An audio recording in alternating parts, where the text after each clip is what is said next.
In the previous lesson, we learned about the natural resources and wildlife of Southeast Asia. Before we begin, make sure you've completed the geography reading and the Google form to get your best score. Today's lesson will be about early Southeast Asian history. Long ago, during an ice age, more water on Earth was frozen in glaciers. Thus, the ocean levels were lower, low enough that it exposed more land for early humans to explore. During early human migration, some people wandered in this region. After the Ice Age ended and the water rose, people found themselves on scattered islands. But with so many volcanoes in the region, new land is always being created. Some future islands have not quite reached the water surface and can be seen. These kinds of obstacles have meant that travel has never been easy in this region, and boating was essential. Although there are many smaller countries now, much bigger neighboring countries like India and China had influence in the culture, particularly with religion, food, and architecture.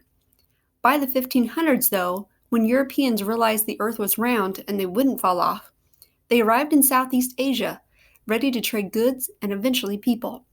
Several European empires set up colonies to control the natives. The land that is not islands are attached to Asia. This is called the mainland and is shown in this map.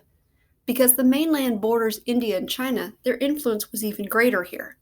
Hindu and Buddhist ideas were exceptional. Early Asians figured out metalworking, which meant they could create swords, shields, pots, pans, and art. But due to travel burdens, there were no massive empires, just neighboring societies that traded among themselves. With such rich natural resources, they did not look abroad for more. These are images of unique architecture in the region. Many are Hindu or Buddhist temples with lots of statues, arches, and tiered roof. Many are made of stone, so that have lasted hundreds of years. The Angkor Wat was mysteriously abandoned in Cambodia, so the rainforest jungle covered the entire complex, until a real-life Indiana Jones-like explorer rediscovered it by machete. People need food, and this region can definitely provide. Rice is the dominant crop because it thrives in rainy areas. Because of the mountainous land, paddies are cut into the sides of hills. It is a labor-intensive crop as shown in these videos. The larger islands developed their own kingdoms. SRIVIJAYA, which is now part of Indonesia, took the lead early in the 600s to 1200s. They controlled the Strait of Malacca because boating was essential to trade, and thus controlled money and power in the area. Many goods passed through the strait on their way to the Silk Road. Most kingdoms declined at some point, and Srivijaya was no exception. Another large island, Sumatra, became a major trading post with influence from Muslims from the Middle East. Because of this, Islam quickly spread across neighboring islands where it is still vibrant today. Back on the mainland, in what is now Cambodia, the KHMER Empire dominated the area from 800s to 1400s.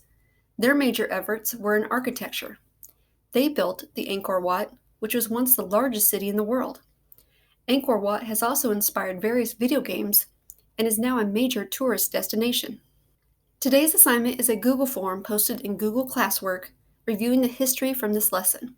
You can redo this until you get a good score.